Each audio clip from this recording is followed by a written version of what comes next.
All right. Hi, welcome to Raw Fork Podcast, Dr. Melodyhartzler. She's a functional medicine practitioner, pharmacist, and she's the founder of both Farm to Table and FXCE, the functional medicine CE credits. So, in your own words, why don't you give us a brief background of how you came to this pharmacy field and maybe where you grew up and things like that? Sure. So I'm originally from Harrison, Ohio, which is on the west edge of Cincinnati area. And so I grew up in Ohio. I went to Ohio Northern University for my pharmacy degree and then did my residency in Columbus, Ohio. And then I moved to Dayton area after residency to take a faculty position at Cedarville University and establish a practice in primary care. So just been in sort of a circle around the Buckeye State. Wow. Yeah. Awesome. So after graduating, what was your first step? My first step was residency. So I did a residency at the VA Outpatient Center in Columbus, Ohio. All outpatient. They did some same day surgeries, but not a hospital facility. So even though it was a PGY1, it was mostly primary care, anticoag, diabetes, blood pressure, cholesterol. We did some nephrology, renal clinic stuff, and then traditional, outpatient pharmacy things. So it was a really, really solid clinical experience, and I was able to build on that in my next position where I established a practice in a federally qualified healthcare center. So I worked alongside the family medicine physicians and family medicine residents to take care of people. And I always joke that I didn't really intend for diabetes to be my specialty because I was like so over titrating insulin in 2009, 2010. And then because we had a few agents, like newer agents, but we were doing a lot of insulin adjustments, and the newer agents weren't as, robust. And so I studied, I became an asthma educator, and I went back to the clinic and I was like, okay guys, refer me patients for asthma and spirometry and all this stuff. And then there was like nobody. All the children were being managed by for the pulmonology group at Children's Hospital, and our providers needed help with their diabetes patients. And so that's really how I went back to the diabetes side. But I'm so glad that I did, because there's so much that we've gained in the pharmacotherapy options, the drug options in the last decade, that more targets. And it's interesting, like the interweaving of the functional medicine and the pharmacy side of diabetes, because there's so much of the gut relationship to metabolic disease. And also, if we look at like the pathophysiology of diabetes beyond just insulin resistance and all the pieces of the incretin and the gut, hormone effects, there's a lot that we can do, with diet, lifestyle changes, supplements, potentially, and maybe avoid having to take prescription drugs. But there's sometimes even where the prescription drugs address some of those underlying issues, like the GLP-1s, and can be helpful and still sort of fit within that integrative approach. So it's been nice for me to be able to see both sides. So I'm thankful for that time of learning so much about diabetes. And then after I spent time at the federally qualified healthcare center as part of my faculty position, I decided to go part-time with the university. And so I took a part-time position instead of my full-time position. And then I started a new practice. And so I actually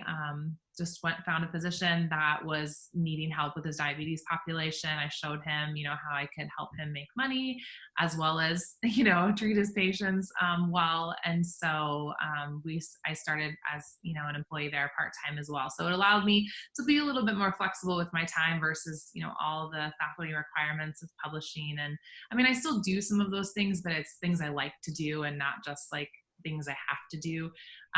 So I've really appreciated the flexibility, and thankfully my husband carries benefits and has a super flexible job that he works from home. So that's been allowing me to do pieces of this and pieces of that and pieces of this that can sort of, just use my, passions in the different areas, versus having to stay within one box. Yeah, sounds great. So, what drew you to pharmacy in the first place, and what drew you to that first, clinical pharmacy residency program, and then eventually practicing? Yeah. So my mom's a nurse. I've always been, sort of surrounded by healthcare. She did some floor nursing, like med surg floor stuff, and also a lot of home health. And so I think the home health piece was one of the things like oh my goodness, home health nurses are like angels. Like they are the stuff that they see, the things that they do when they go into those homes. Oh my goodness, I could never do that, but I highly respect them. And I just, I heard a lot of her stories and things that the patients went home and what they were dealing with. And I did have the opportunity to go out with some nurses when I was at the VA into their homes. And it's just like a totally different world. Like when you go in and see what's actually going on beyond the scenes. But I think the biggest part of that I really liked about the medicine aspect of that was the relational piece. Like my mom became close to those patients, and she became, a really trusted person in their lives and was able to have influence over them. And so I think, the whole point of life to me, like, besides proclaiming Jesus, is to have relationships with other people so that we can, spur one another on. And so I think ambulatory care pharmacy, that clinical pharmacy where I was having patient interaction like on a daily basis, and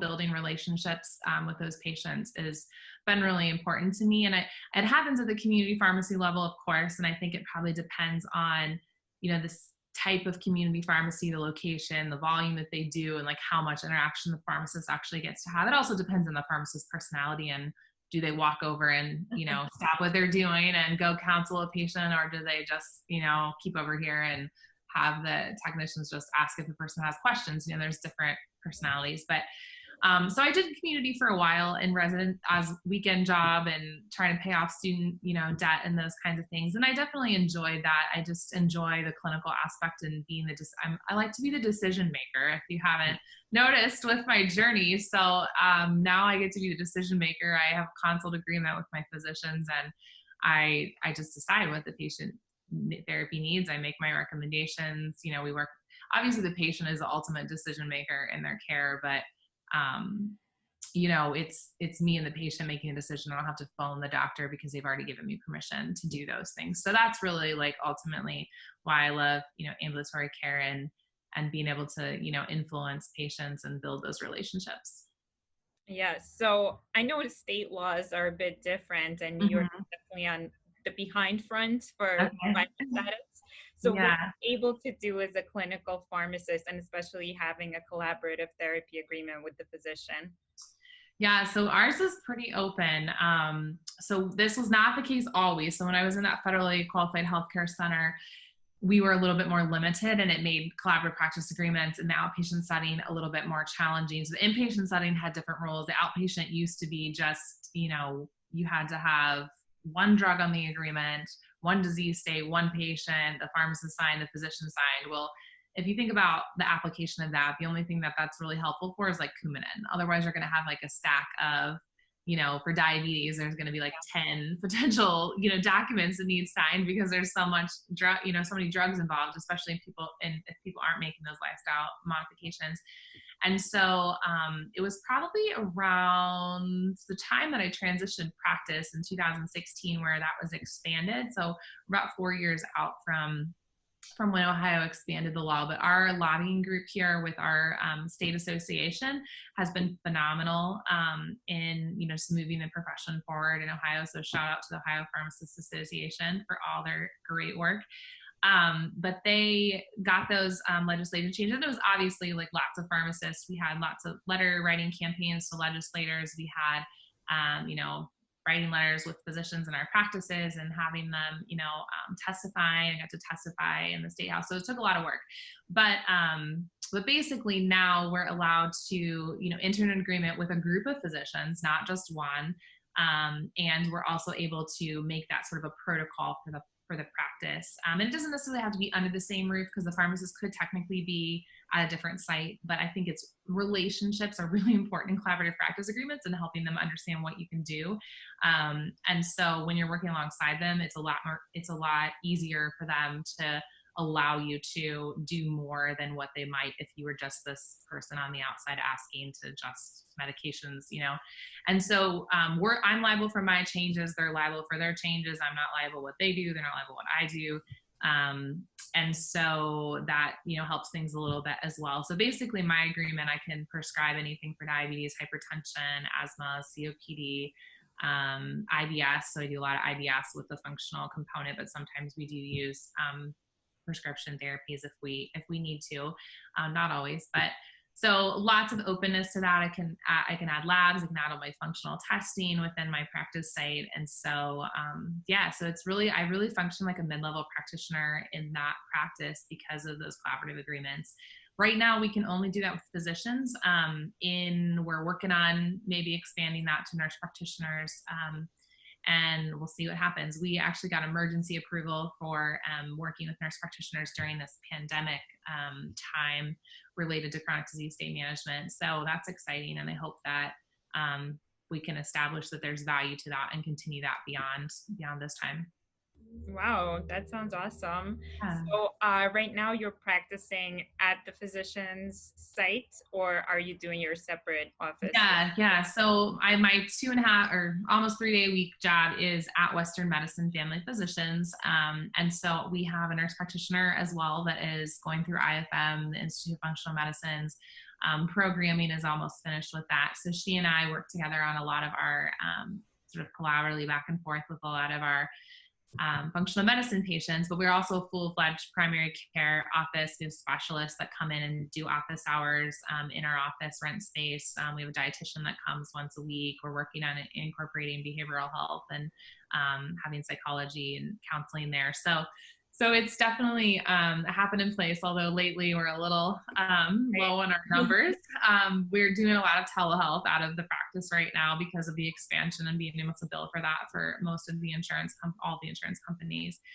So that's been exciting. But I am also working on launching a platform for pharmacists to be actually used for functional medicine, pharmacists, other clinicians, nutritionists, health coaches, that I am going to be launching in the next several weeks. So I'm really excited about that. And so I may do a few consults via that platform in the evenings or weekends, but my intent is really to be sort of the coach behind the scenes and helping the pharmacists to grow in that are joining the team. So yes, I'm excited about that. And there's going to be opportunities for patients to log in and find a pharmacist in their state and be able to work with a functional medicine practitioner on that platform. Because I know there's a lot of people sort of crossing state lines and consulting, and there's a lot of grayness to that from a pharmacist perspective, because we don't have quite the same conversations about telehealth in our legislation as physicians do. It's pretty clear in the physician rules. So I really felt most comfortable with encouraging pharmacists to just serve the patients in their state and really just bringing together this group of pharmacists on the platform, so that if this patient in Tennessee has this condition that my pharmacist in Ohio is really good at, we can sort of collaborate together, but the Tennessee person can be the one sort of relaying information and actually having that relationship with the patient. So I'm excited about that, and hopefully, we get the opportunity to, go to employers and really help, people be well and not just, I know the functional medicine, one of the sort of core pieces is that we want to have people thrive, and not just that health is not just the absence of disease, that it's, really this like thriving, and doing well and feeling well. So that's what I'm doing now. I have the blog PharmToTable, which is .life, Life, because .com was like $5,000, and I don't remember what the other options were. There's some, when you Google PharmToTable, you get an Oregon medical marijuana dispensary before you get my page. So I'll have to work on the analytic thing there. But if you scroll down, you'll find the farm table. But I really have just used it as a site to start. You know, when I started it in 2017, shortly after my second child was born, I really just got a lot of questions from people, and I was just using it as a format to like put the research up there, answer the questions. So I have articles on, you know, infants and probiotics and allergies and probiotics, and heartburn alternatives to PPIs, and CoQ10 and vitamin D, you know, K2, turmeric, you know, articles. So we're continuing to just go ahead and, you know, put out information about some of the supplements that people might be interested in. About Whole30, I've done some series on that. So just lots of things that would be, and I try to make it to where it's readable for patients, educated patients, but also for pharmacists and other healthcare practitioners. We reference, you know, all the articles and draw it back to the evidence. So I hope that's helpful for other people to, you know, continue to learn as well. So Yeah, that's awesome. For my own son, I also use probiotics. I use the Lactobacillus reuteri for the reflux, baby reflux. Yeah. And it was really effective, you know, and I didn't use anything else. That's great. I know those first like 6 weeks are always just like a terror, I feel like, with like that, because they're just not used to laying down, and it's not formed well enough to with the food intolerance thing. And you know, they get their flora from us, and my flora, especially with my daughter, was not very good, and so we had a little rough start to some of that. So a lot of what I write about and what I teach is things that I've learned, you know, and researching it, you know, on my own. So I've done some training, you know, conferences here and there in functional medicine, but a lot of it is, you know, self-taught, listening to, you know, thought leaders and, you know, other teachers in sort of different formats. So when did you start kind of bridging the gap between clinical pharmacy knowledge and more of a functional medicine approach? Was that like throughout pharmacy school, or was that because of no. Yeah, so I would say it was after my daughter was born. So my daughter is now 6. She just turned 6, so 6 years ago. And I had sort of a traumatic, I feel like, you know, there's people talk about the functional medicine timeline, and like a lot of practitioners, you know, ask you questions about, you know, when you were born, if you were breastfed, if you were, you know, had a lot of antibiotics, how your diet was in your kid, what kind of stress you went under. And so a lot of my, you know, trigger things show up on that timeline, you know, not breastfed for very long, you know, C-section baby, pretty good amount of antibiotics as a child. You know, so some stress type things. And so I think my experience with my daughter was sort of like that nail that hit on the head. Like a lot of people just have this like event that just sort of sends them into the symptomatic phase. Your body's been really trying to like fight it, and then you get this one point and it's just over. So that is a whole long story, but I intended on having a natural birth, and my doula was in jail the night that I went to the hospital, and it was just a crazy thing. Yeah, I mean, she was like my mom's age. She looked like a normal person. She came to my house. Like, I mean, I still don't know how like that even happens, but it happened. So I didn't have birth support.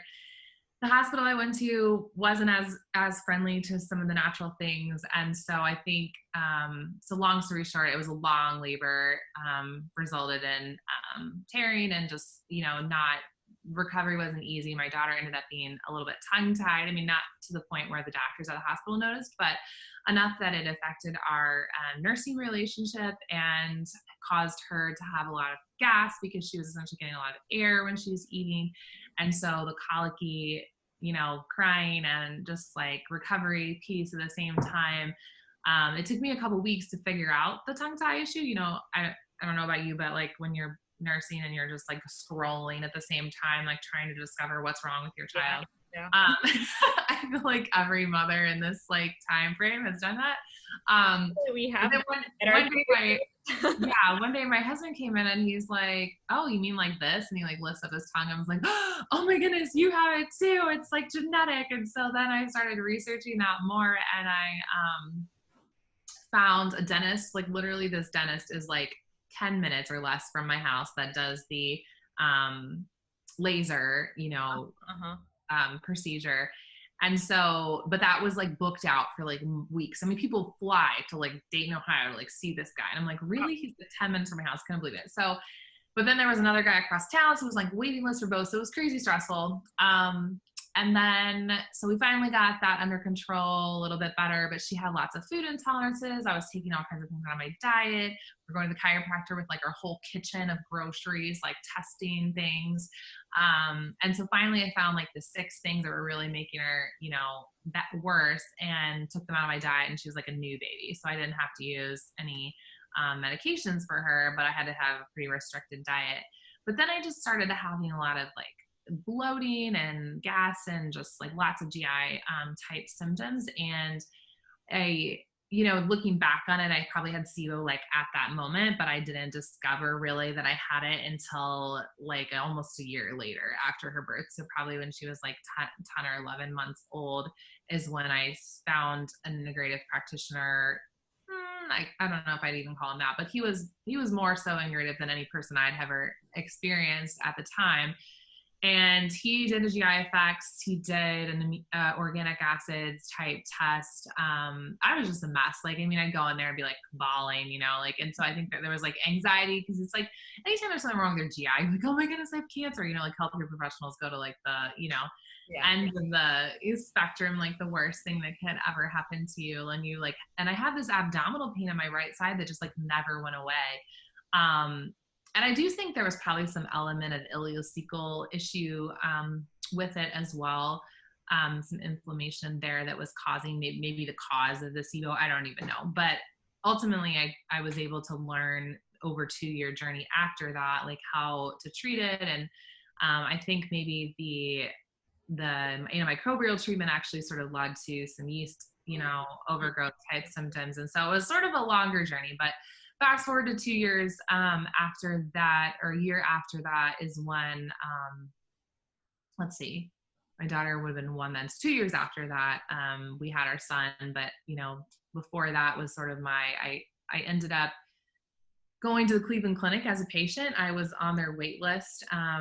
Even though, we're about 3 hours from there, but I have my in-laws live not too far from there, about an hour. And so I, thought, well, okay. They called me and said, okay, we have an appointment. And I was like, well, at this point I'm feeling better, but I wasn't like 100%, but I really thought that it would be a good learning experience. I mean, if I wasn't 100%, maybe there's something else that they could help me with. And so that was really cool to go there and to be a patient in a functional medicine clinic, and, seeing what their process looked like. And so I learned a lot more from them, and I really got to the point where I felt like I was well enough to try to conceive again. And so then we got pregnant with my son, and then I haven't had the abdominal pain since pregnancy with him. So I think part of it was even hormone related and low hormones. And when I had him, and like my hormones just became better regulated even afterwards.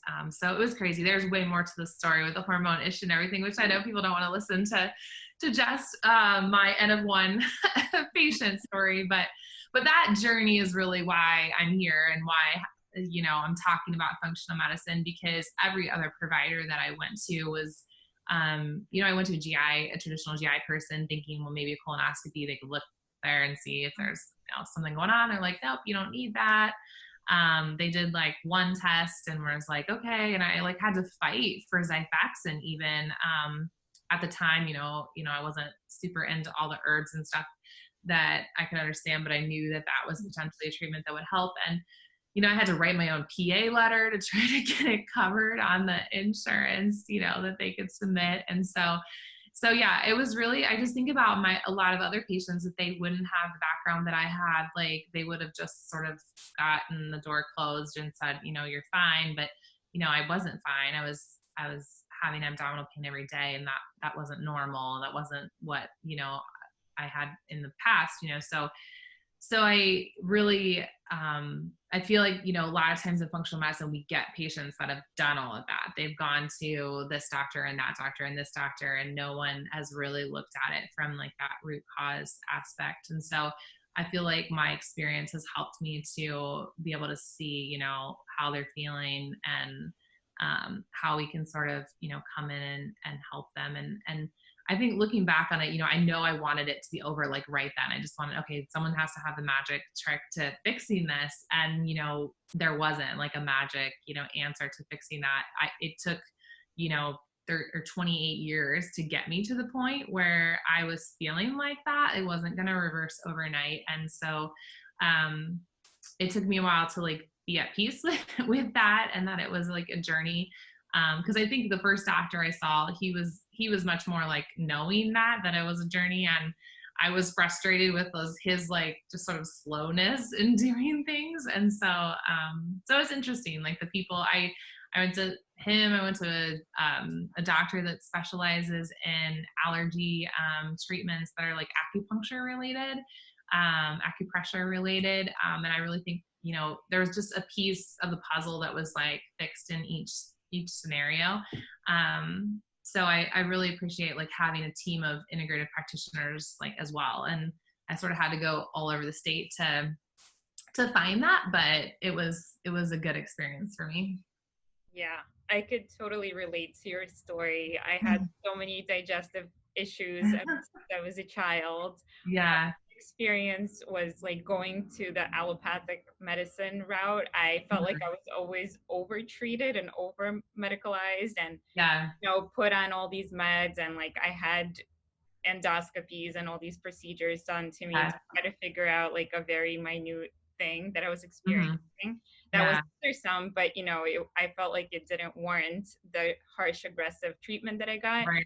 And not knowing any better at the time, with my parents also being there and trying to help me. Right. In the end, I just felt like it was more harmful and it was really aggressive. Yeah. And then also before I was pregnant for a few years, maybe like 2 or 3 years, I was experiencing adult onset acne, and I never had that as a teenager. So clearly like something with stress and like probably hormone related. And the only thing that allopathic medicine again was able to offer is just birth control. Right. So I was like trying to do the herbal route also at the time, and I was learning about herbs. So I was putting myself on an herbal protocol that to be starting to work, but then I got pregnant, so I stopped. And then as the pregnancy continued, and now 2 years afterwards, my face like completely cleared up. So it's like the body just can reset itself. And it's crazy. I mean, the effects of stress on the body are like so real, and how it manifests. Like some people it manifests like that, and with cortisol and hormone changes, and sometimes it's cardiac or even GI. I mean, there's some people I know about who had like severe like IBS-D to the point where like they could hardly function at work, and the stressor was removed from their life and they were completely fine. Yeah, IBS not any are like this. Yeah. And 70% of our nervous system is embedded into our gut, so that's why it makes sense. The diarrhea, constipation cycles is directly related to the stress, and even if we don't realize that it's connected, our body is connecting it. Right. So yeah, I definitely find that connection, and I see that in patients and in people. But what can you do? We live in a stressful life. Right. You have to find ways to help your body respond, to be more resilient to it. Yeah. And then there's the low level inflammation that can lead to everything from, digestive woes to cancer. So everything is related to inflammation and or stress on some level. Right. Yes. So I know you have that functional medicine CE platform. So how did you get into that and start organizing that, and how does that all work? Yeah. So I have functionalmedicinece.com, which is just sort of an extension of PharmToTable, but more geared towards providers. So, I've always been an educator. So, I mean, I went to pharmacy school, but a part of my heart was somewhere the teacher piece is in me, like the third grader that wanted to be a teacher, like still was a piece of me. And so after residency, during residency, I did do a teaching certificate program and then started teaching at a school that we were building a pharmacy school. So we were sort of starting from the ground up. I came when we had like our second group of pre-pharmacy students. And so, working alongside the team there to help develop a pharmacy school, so I learned a lot about teaching. I learned a lot about designing curriculum.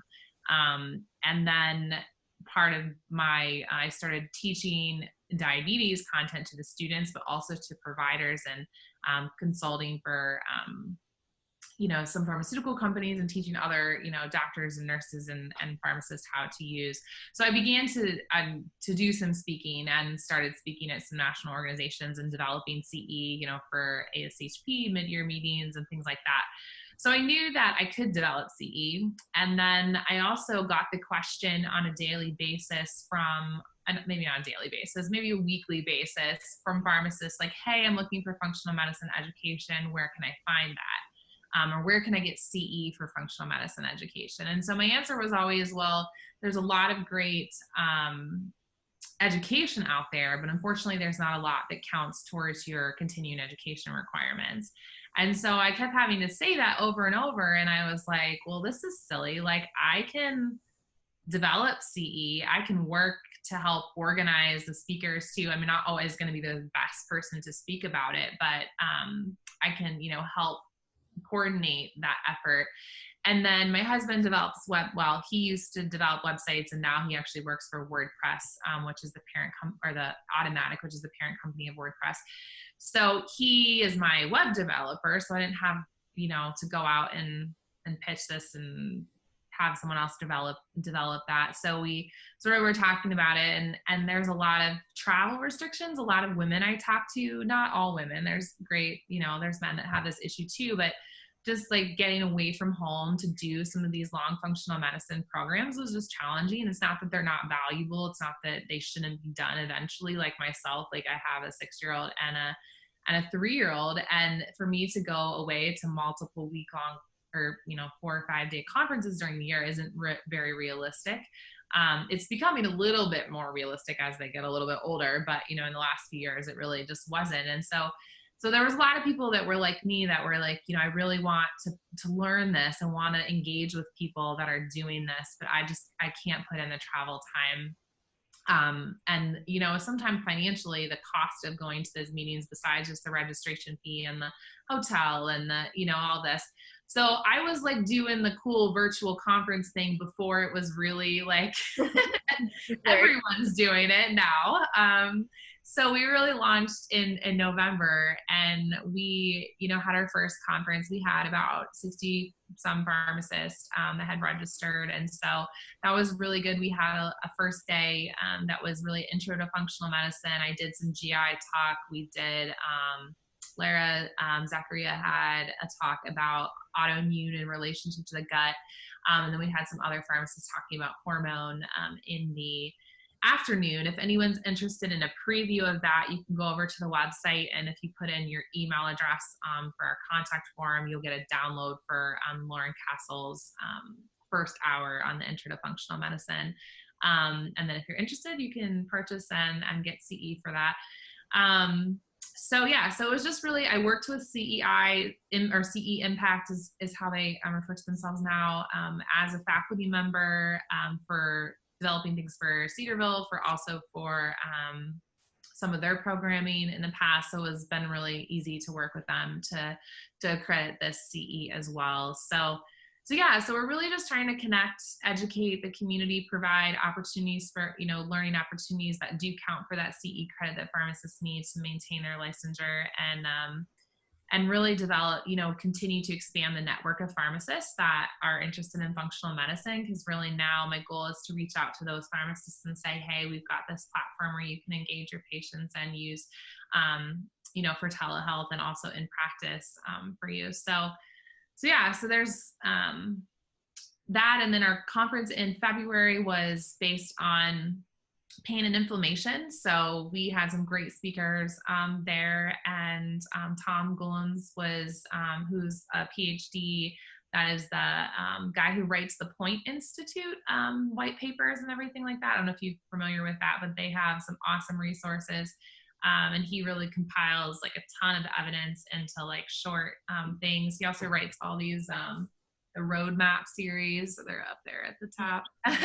The roadmap series from the orthomolecular or the lifestyle matrix group works with. And so those are really helpful walking you through pathophysiology. So he's just a genius. And he kicked it off for us with talking about just the mechanisms for pain. And like you said, the pain and inflammation mechanisms are really the driver for a lot of what we're doing in chronic disease. So yeah, so I'm not sure exactly what's next. I'm tossing it between more conversations or more of like a metabolic conversation as far as like, cardiometabolic things, or do we do just immune system and focus on like autoimmune plus immune stuff in the fall again in November. But in July, we are going to be doing, Laura and I are going to do a short mini conference for like 3 hours of CE where we focus on medication therapy management.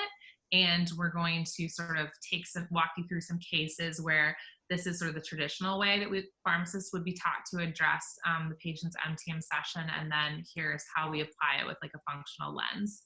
So that's sort of what's on and then we're hoping to do that in July 11th, but it'll be recorded as well if people can't join that day. Very nice. I think immunity is definitely such a hot topic these days. Autoimmunity has been already on the radar for the last probably decade or so. And, right now. I might have lost you. Can you hear me? Yeah. It was like frozen for a second. Yeah. So I was saying that immunity is now such a hot topic, not only because autoimmunity has been on the spectrum for about a decade or so or more even, but now with this infectious disease pandemic, there's two sides of this immunity piece. So I think that would be a really good topic. Yeah, that's true. Yeah, and I'm sure we're still going to be learning, so much between now and November about that. And it goes hand in hand with the cardiometabolic thing, because we see the people with cardiometabolic risk factors like diabetes and hypertension having that elevated risk, and we're not completely sure why other than that inflammation piece. But then also this conversation about oxygen, hemoglobin, and all of that is super interesting. But yeah, so the COVID thing, we're actually doing a conversation with pharmacists, functional medicine pharmacists tomorrow as a webinar, which is the 15th. So I realize this will be published after that, but I think recordings will be available on that. But yeah, just trying to keep the conversation going and talking amongst the group of pharmacists to see, what really is, sort of we learn new things every day. And so I think the conversation, we still just need to be keeping up with the literature and what's going on. But it's hard right now because people on the front lines don't have time to write a paper for the New England Journal of Medicine. So, and to do with, they're just trying to keep people alive. And so that's a challenging piece to all this, because it's hard to do evidence-based medicine when it's coming like a freight train, Absolutely. Yeah. But I'll have all those links in the show notes for the listeners to check into. So right now, is the CE platform mainly geared for pharmacists, or can other functional medicine practitioners take them? Yeah, so anyone can take it. This past time, we had CE credits for pharmacists, and we had, but it definitely would have been applicable to any type of clinician. We had a physician, I think, join this last one, as well as some mid-level practitioners. We also had CE available for nutritionists, for those that are certified nutrition specialists, CNS. So we're hopeful that maybe we'll be able to add on nursing CE or other types of CE in the future. We're just sort of figuring out, the goals and, trying to really get this for the pharmacy community solid before we expand too much. Very nice. So the second platform you mentioned with the telehealth and connecting pharmacists to other practitioners and patients, what is that called? It's actually a collaboration with my company and a company called Azova Health. And so I invested into developing a of a site there that we're, I mean, this is the first time I think they've actually worked with like a functional medicine group to do this. And so the links and everything to sign up will be on PharmToTable.Life by this weekend. And so people can check that out. And I'll probably post information. I'll be sharing information on my social media feeds about like the webinar and things like that to learn about it. We'll probably do another one in the next month or so for pharmacists and pharmacists, PAs, nurse practitioners, physicians can all utilize a platform. And one of the key pieces to what I'm trying to do is create this collaborative team, which also includes physicians and other practitioners, so that we can be like referring, when the challenge with pharmacists doing full out functional medicine care is we're not like licensed to do that, right? We're not licensed to diagnose. We're not licensed to, prescribe in many instances on our own. It's through those collaborative practice relationships. So I really wanted to develop something with them that made sense, where pharmacists can like help get the labs going under control, ordered and things like that. But really like the physician behind the scenes is the one actually making the lab order, so that then the patient can use their insurance and things like that. Because when we're doing it on our own, a lot of times it's cash-based labs for the patient. And while, sometimes that works, I like also the fact that the physician is the one actually placing the order, so that the labs come back to the physician, and that they have an eye on them as well as part of that, collaborative team. And then, they'll forward them to the pharmacist. So I feel like the labs piece is one that pharmacists often struggle with. And I wanted to create a way that we would be able to fix that problem. And then also being able to like just communicate, refer within the network as well, I think is, another big piece. But I think a lot of people struggle with, what does my state say I can do, and how can I order these labs? And so I want to make a platform that's just sort of like turnkey, like you sign up and you can work with your patients, and you can reach out to these other members of the team. If your patient or your state says you can't talk in depth about nutrition, well, we've got nutritionists and health coaches on the team here that you can refer to. And so, or they can, we can work collaboratively with them, with the patient. So yeah, really just trying, my practice that I'm in right now physically, like, is just such a team of people that are really supporting the patient. Watching my husband work in a completely distributed company, that's all employees are at home all over the world working, and they have been before all of this thing. They even they stopped running their space in San Francisco because no one was going. But watching like how they still have awesome relationships and team, they go do some, trips and different things for meetings. But a lot of what they do is just like this, and actually probably less like this. They're normally doing like text asynchronous like type, or messaging type things to each other throughout the day. And so, but he talks to way more people than I talk to in a day. He's sitting in his, office here in our house. So I saw that model and those team models, and I just really want to sort of bring that tech idea thing to like pharmacy, and how can we like be collaborative and supporting patients, sort of across the spectrum of, different functional medicine. We all have different things that we're really good at. So I really want it to be where, if a pharmacist in a certain area is really good at something, that they can really help teach the other pharmacist, and also, eventually maybe they get paid to support the team by doing teach-ins and webinars and things like that. And so, yeah, so the sky is the limit, I guess, but I'm starting with, a core team of people.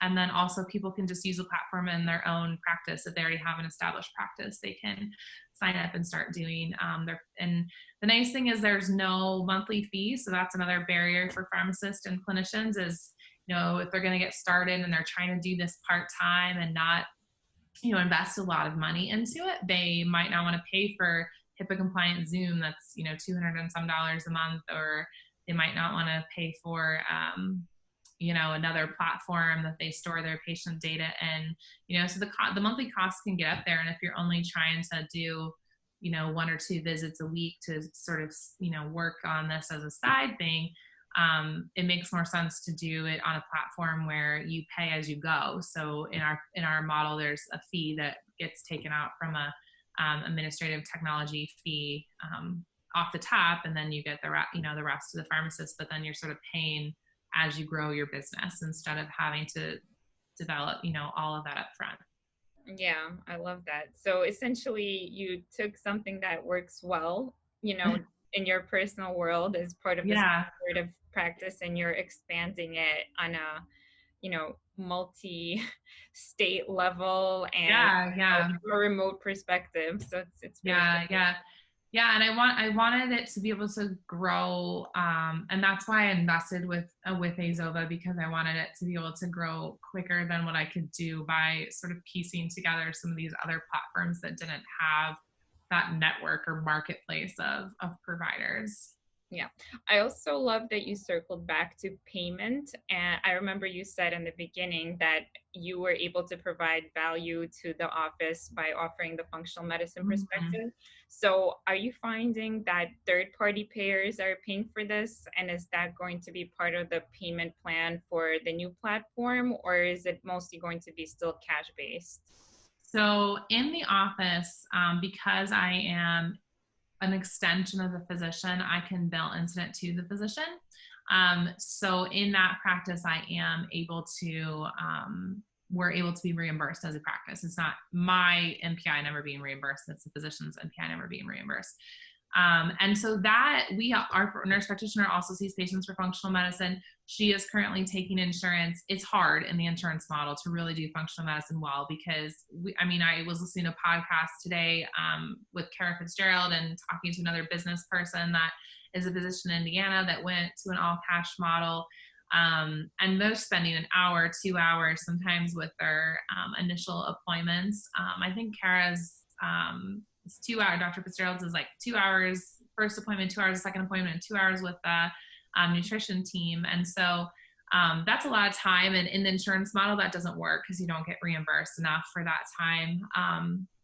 I do spend 45 minutes with most of my patients, follow up for like chronic disease stuff that's not functional medicine, sometimes a little less. But so we are able to cover enough, of our costs there to allow me to do those visits.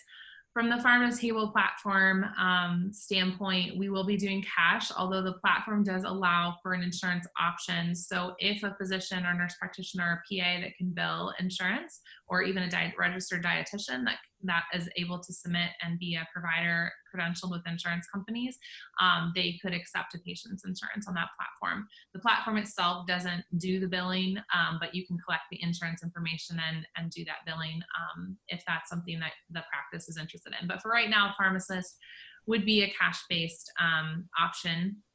If a pharmacist was working with a collaborative practice like the one I'm in and using this as their EHR documentation telehealth system, that might be different because they might be able to do more of the incident too as well. But that's probably a whole nother podcast, is going into all the requirements for incident two and billing. And right now it's a little bit different because everyone's still doing the web-based thing, but I still need my supervising physician on site to be able to do that. And so I can't do that from, this seat. I have to be at my office.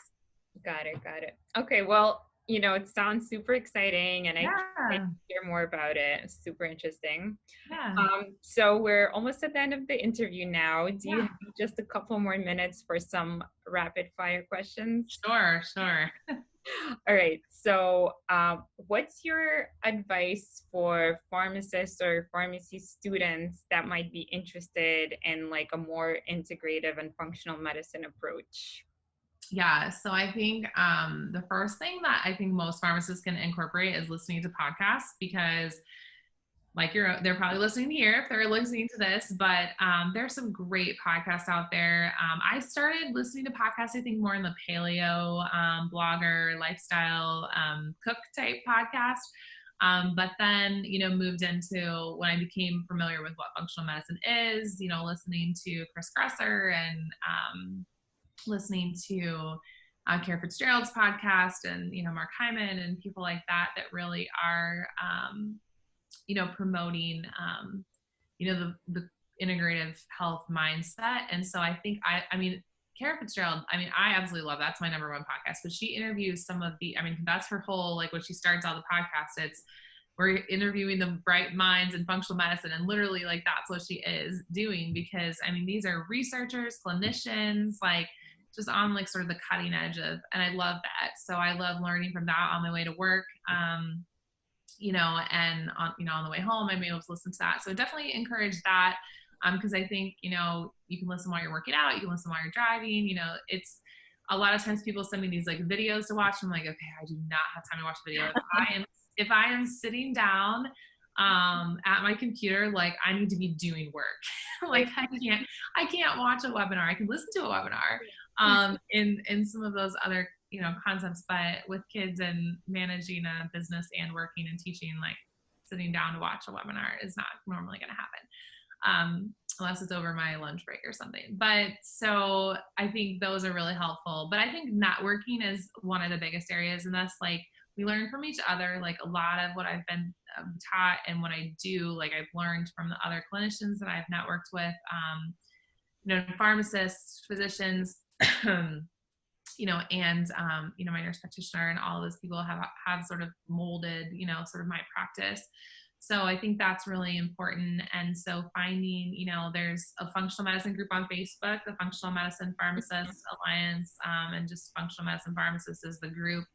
So and you talked to Lauren, I think a little while back, but she's turning that into a full organization, but the Facebook group is still free. So students can join the Facebook group and just be a part of that community and just learn, see what questions people are asking, what people's responses are. I think that's an awesome opportunity.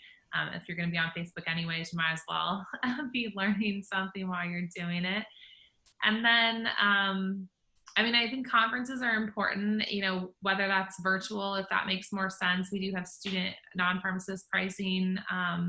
If, in person, often, we do have some networking options with our conference, but the in-person conferences, there's a pharmacist conference that offers CE in the fall. It is September, pull it up here. I'll be speaking, assuming we're having traveling conferences by September, which I hope that we are. But Saturday, September 19th is going to be in Indianapolis. There's a conference that is put on by George Washington University, but they partner with orthomolecular products to make that happen. But there's the night before, there's normally a big gathering of pharmacists and that are doing functional medicine. So that's a really awesome networking opportunity. And then the day of learning and learning new things. And I'm going to be talking about stress with a physician. I haven't met him yet, so we're going to have to figure that out. But so I'm excited about that opportunity. Again, last year I was launching the FX Med CE when I was there. So I was telling people all about that. So it's going to be an exciting weekend if people want to mark their calendars. I think there's student rates as well that can probably be gotten at that point. So I took my resident and a couple friends with me, pharmacist friends with me last year, and it was a really good time. So I would encourage people to check that out. Definitely follow on social media, FX Med CE and PharmToTable.Life. And I often share, resources on there that are helpful for growth. But I think, there's so much information out there. Yes, a lot of the formal training is expensive, but there's a lot that you can get by free webinars with you have to take it for a grain of salt if it's produced by the supplement companies, but a lot of times they're bringing in like non-employee type people that are on the cutting edge front lines of developing, functional medicine protocols. So I think there's a lot you can learn from those opportunities as well. I love everything that you said. You can pack your spacesuit just in case. I also love some of those hazmat. Maybe they'll be available by then. Yeah, probably. One of my favorite podcasts to listen to in the functional medicine world is also Andrea Nakayama's. Oh, yes. because it's super short, 15 to 30 minutes. And she also has like the top experts and answers like interesting topics and questions. Yeah. Yeah. And then I also have my own Facebook group called Holistic Pharmacists. So Okay. yeah, I welcome anybody else that's interested to join. All right. So next question. What is the number one thing listeners can do right now to improve their quality of life? Improve their quality of life. Probably eat less sugar and actually move, exercise. Yeah. So that's two, I guess, but sort of goes hand in hand. It's true. Yeah, both equally important. Or eat more vegetables, one of those. All right, top three it is. What's a hobby or favorite pastime of yours? Ooh. So I grew up doing a lot of music and singing and playing piano. I played flute and piccolo in high school. So I unfortunately, like my biggest regret of college is not keeping up with the flute. Cause I mean, once you lose like the amateur thing, it's like over. I mean, I still can do the notes, but it would take a lot to bring back that. Not that it's impossible, but it's just one of those things like, where am I going to go play the flute? Like, but the piano, I'm working on teaching my daughter some basic things. Like I was the child that like wouldn't practice the piano very often. And so I'm not super great, but I'm good enough to get through the kindergarten level books with her. So we're working on that. But besides that, I love traveling, and I've taken up some interest in photography. So I think with the blog, like everybody is trying to be a photographer. I don't want to be a photographer, but I do enjoy taking pictures of my kids, and hopefully there'll be more still soon so I can improve my images. But like last night I bought some Lightroom presets, and I have a photography class that I haven't sat down and actually done, because again, I can't sit down and do webinars very often, but so I like that, and I'm hopeful to get better at that over the course of the years. I feel like every blogger has these like terrible pictures at the first part of their blog, and then they like slowly get better throughout the years. Obviously technology gets better with the cameras and all the cool things you can do, but I did upgrade my DSLR more recently. I was like studying somewhere, but in December, and I was like shocked. I'm like, oh my goodness, the pictures are so much better. Why didn't I do this before? Yeah, even the iPhone quality is, has improved so much that you can get really well lit and professional. Yeah, but lighting is really everything, I think. Yeah.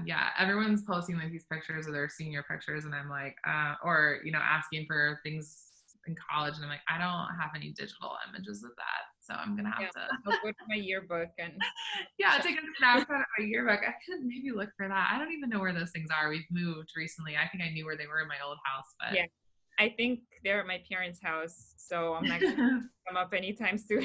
Right. We can't go see them, so we're. All right. What's your favorite beverage to drink? Ooh. I mean, if I could say like absolute, well, I think smoothies would be like my healthy favorite beverage. Still probably a little too much carb load at once. I can't do the Mark Hyman smoothie where you do like all the nuts and like greens and stuff. Like it needs to be, I mean, I do no sugar, but it's like fruit, mixed with some avocado or some coconut amino, or not coconut aminos, collagen peptides. My brain's not working. It's almost 9 o'clock. Collagen peptides. I do not put coconut aminos in that would be gross.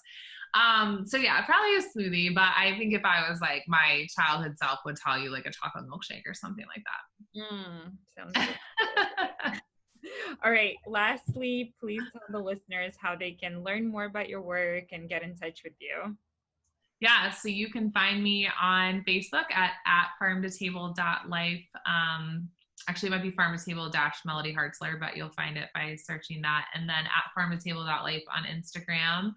And the FXMedCE is at FXMedCE on both Instagram and Facebook. So you can find me on the website at PharmToTable.Life as well as the FXMedCE.com. Okay, awesome. Again, I'll have all those links in the show notes so it's not Yes. confusing. Yes. And I thank know the .life throws people off, but I talk about my life a lot, and my functional medicine journey is it definitely makes how sense. my life caused it to get started. So You have to stand out, be different. right, right. All right. So thank you so much for your You're time, for sharing your journey with us. And I look forward to connecting and learning more about all your new wonderful platforms. welcome. Thank you. Have a great night. You too.